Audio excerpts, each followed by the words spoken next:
All right, I'm here with an internet friend that we've talked together Yes. on the phone. We've DM'd a lot. Yes. But I had to run for governor before I got invited to your house. Yeah. So. True. It's true. It's 100% true. I'm just messing with you. I live an hour south of here. We've tried to get together a lot. We have. But hey, I want to say thank you, Carlos, for the environment that you've created online for really difficult conversations. Yeah. Because online spaces are so polarized right now, and what you've been able to do is find a group of people who are willing to hold nuance, but to also lead with courage and moral courage in a time where, honestly, I think the morality sits on both sides of political spectrum. Absolutely. What are Absolutely. you hearing from people in your community that are hungry for something different? And I think the difference that people are hungry for is some ability to enter into politics without that word. The word has just turned gross. Yeah. And I think people are over the grossness of it. Yeah. And so what I try to do is hold space for people that obviously have different worldviews and views of America, that we're looking through different windows into the same room, so we see the room from different angles. But I try to hold a space where everybody's welcome, although I don't shy away from what I believe. And I think my people are desperate to see more of that. I think our friend Sharon, I think a lot of people come to me and they say things like, oh my gosh, like, we need you to run for office, or we need you, and the reason why people say that isn't because I'd be a good politician. It's because they're exhausted. Yeah. Right? Yeah. I think they're over it, which is Yeah. probably one of the big reasons why you're doing this. Yeah. You and Sharon are such great content creators that Yeah. I thought, well, that's what I need to do. I just need to keep, creating content and pull my academic background in. Yeah. And honestly, I got so tired of Yeah. making phone calls that were not responded to that Yeah. I just decided, personally, I'm someone who loves policy. I like to sit in the nitty-gritty parts Yeah. of law, and I would love to take people's phone calls. And I decided I'd Yeah. rather be the one taking the phone Let's calls. go. That's so exciting, because I would not. So you'll never see me on a ballot. There we go. This is going to be a year where we're going across the entire state. Yeah. We're going to all 95 counties. Okay. And nothing excites me more than getting to know people that I don't know already and being in the room with people who are smarter than me. Welcome to the tiny town of Creve Hall. I love Creve Hall. Which, it's not a town, but this is my neighborhood. People in metro areas have very different views than people in rural areas. Yeah. You've got people who follow you from across the spectrum. What would you say is maybe the most difficult hurdle that we can address today in that conversation around the hope of putting an independent in office next year? I think that people are have gotten so stuck on one or two issues that they can't see past those things. So I think, anyone that's listening right now would be like, okay, well, what's Pinkston think about this? What's Pinkston think about this? And that's the only thing that matters to me. And I think that's probably where people are the most stuck, is they are single issue voters. Yeah. And what do you say to single issue voters that are like, well, you're either going to vote for this or I'm not voting at all? Yeah, Does that make for sense? sure. I'd say 20 years ago, you had the right to be a single issue voter. Yeah. Because really, when you looked at the Republican Party and the Democratic Party, there weren't a lot of differences on the big issues of Yeah. what governing means and what it means to pass laws around roads and infrastructure. Like Yeah. there was a lot of, similarities in what people felt about those things.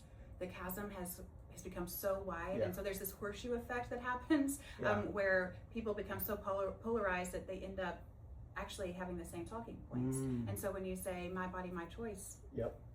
well, are you talking about abortion or are you talking about vaccines? Vaccines. It's not an either or anymore. Wow. Yeah. So Yeah. we don't have that privilege to be single issue voters anymore. It has to be about character. Okay, great answer. That's amazing. So which leads me to something like this. Suddenly, I feel like I'm asking you the questions here, but I apologize. For somebody that has voted blue the last, matter 7 who. elections, whoever, or red, or whatever it is voting for an independent, like throwing away their vote? Like, I'm sure you hear that a lot. What does that mean? Yeah. Again, 20 years ago, I would say yes, it Uh-huh. is. But nationally, we have seen the move towards the independent, party or independent candidates growing exponentially. Wow. And so for the last 3 years, Gallup has interviewed voters, and 43% of those voters have said that they're independent. 28% say that they're Republican, Really? 28% say they're Democrat. those parties don't want you to know that statistic. Yeah. But last quarter, that number jumped up to 47%.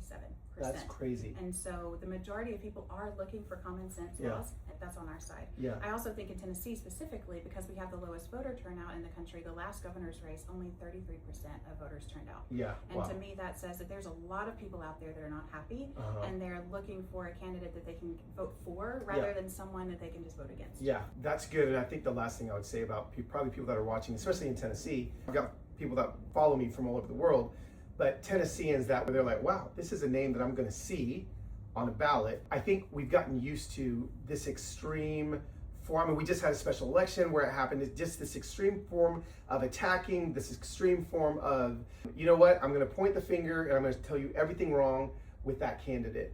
What can people expect differently? And maybe the question is this: how are you going to handle when this election gets closer to the point of no return, and suddenly you start getting smear ads and people are coming at you? What does Pinkston do at that point?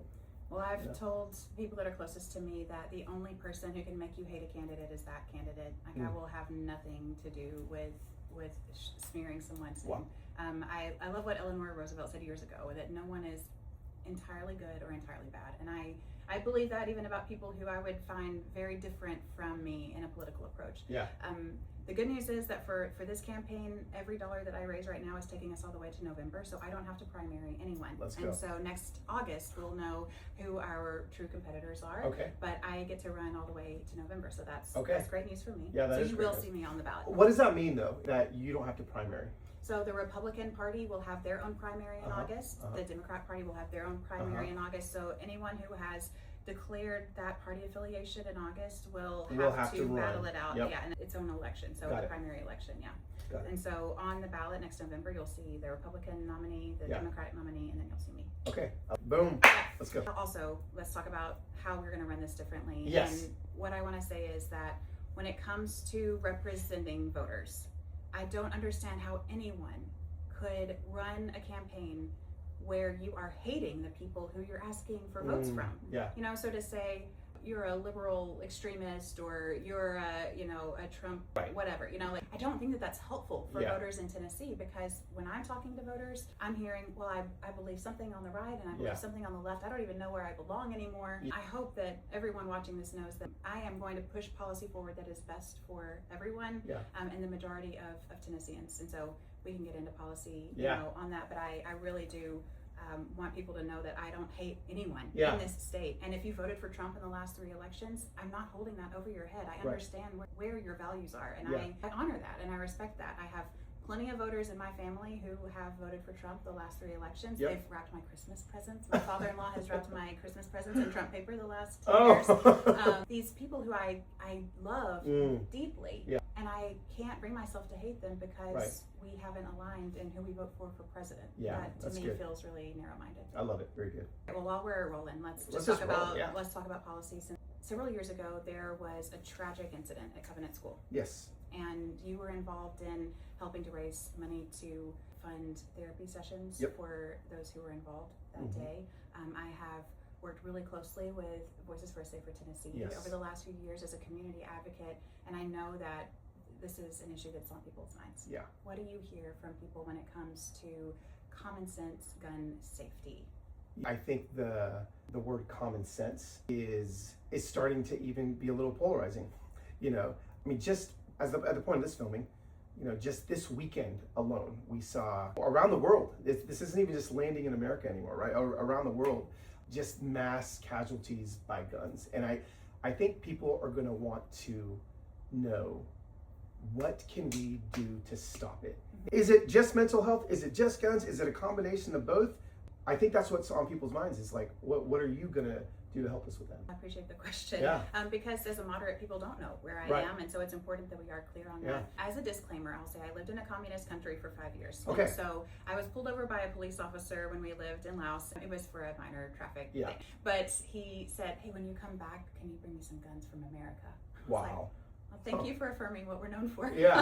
But I also saw what happens when people don't have certain protections from a constitution like ours. When the Constitution was written 250 years ago, it was a brilliant document brilliant words that even the authors couldn't live up to. Like they couldn't even live to the perfection of the words that they idealized. Also, a musket was the personal weapon of mass destruction. And so this is a different time when we have 40 rounds that can be fired immediately, right? And anyone can access that. So things that I'm curious and interested in exploring when it comes to legislation. Obviously, a governor cannot pass laws, but we can advocate for and help the majority of Tennesseans find their way to have their voice heard. Right now in Tennessee, if I walk into a gun store to purchase a weapon, I have to have a background check. But nothing is keeping me from taking that gun that I purchased and 15 minutes later selling it in the Walmart parking lot. And so what makes sense to me is that we have these background checks that are mandatory across the state. And if I sell a gun to someone without having them go through the background check process, there can be a penalty for that. Wow. To me, that makes sense. Yeah, that makes sense. No, that makes sense. Speaking of legislature and laws, Tennessee specifically has the supermajority. Like, how would you even fathom as a governor being able to work with the lawmakers in the state? Like, what do you even feel like that could look like?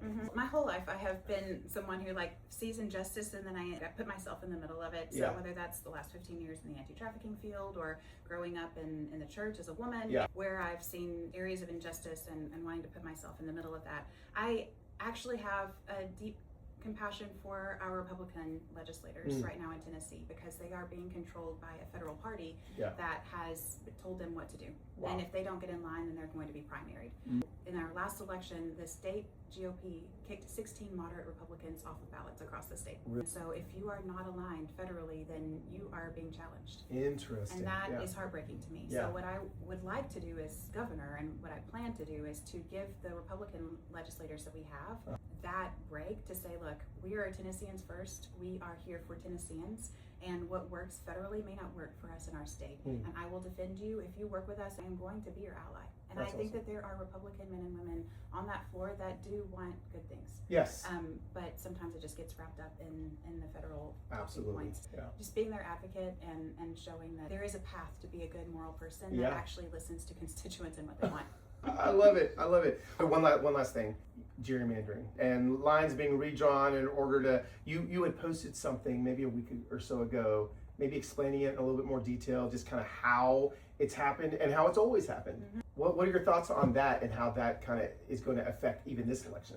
I wish that I could run this entire campaign on election reform. Like, that gets me out of bed in the morning because that's the core of all of these issues. Like the way that we vote, the lack of ballot initiatives in Tennessee. Like when was the last time you saw a ballot initiative on that when you go and vote for this person and this person, you're also going to be voting for common sense gun laws or for school vouchers or things that are really contentious. We don't have that here. So I want to see more of that.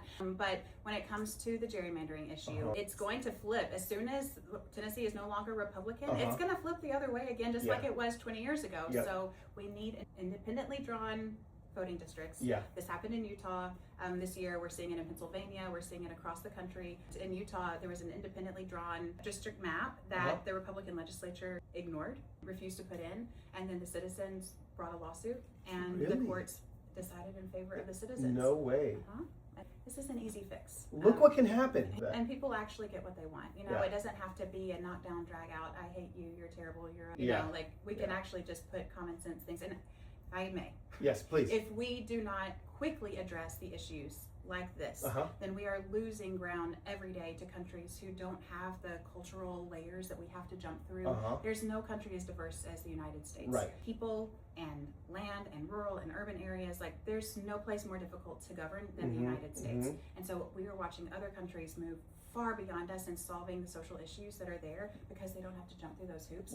And so we need to keep things as easy as possible to pass good legislation because technology is booming and it's outpacing our ability to legislate it. Wow. If you are a follower of Carlos, and you trust him before you trust me, obviously. But I will say that we are running a very grassroots campaign, so I don't have Republicans or Democrats behind me with their power, but I do have the majority of the state behind me, and even people outside of Tennessee who are able to contribute to this election. Like if this is something that's speaking to you, and right now you're like kind of feeling that like, that breath, you know, well then there's an opportunity to be able to help exactly what you're doing. Yeah. So yeah. Pinkstonfortn.com. If 100 people watching this gave $10 a month, those $10 to $25 donations a month are our literal lifeblood. 100 people giving $10 a month would completely fund like our back end CRM. Doesn't excite you probably, but that's how we track and interact with all of our voters. Okay. That would take care of that for us each month. That would be huge. And then also you're offering a really cool kind of behind the scenes look as to what it looks like to run a campaign. And so, you know, continue to follow her as well if you came over here for my account. Thank you so much, you're welcome. Carlos. You're welcome. Thanks for letting me ask you some of these questions. Yeah, for sure. That's Thanks for freaking having awesome. me Yeah, into you're your welcome. lovely home. Yes.